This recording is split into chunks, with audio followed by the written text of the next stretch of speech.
दोस्तों आज हमारे पास LG का LED टीवी आया हुआ है जिसका मिरर का प्रॉब्लम है। तो आज आपको दिखाते हैं कि सर्विस मेनू से कैसे सही होता है। LG के मास्टर रिमोट से 0413 कोड लगाना है तो हमारा सर्विस मेनू खुल जाएगा। उसके बाद हमने 0 नंबर पे जो टूल ऑप्शन का लिखा हुआ है 1 नंबर, इसको प्रेस करना है।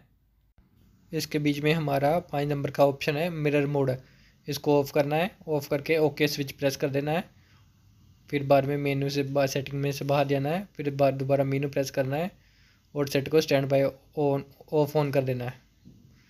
ये हमने ऑफ़ किया हुआ है सेट को, तो सेट ऑन करके देखते हैं हमारा फ़ोटो सही हुआ कि नहीं हुआ है।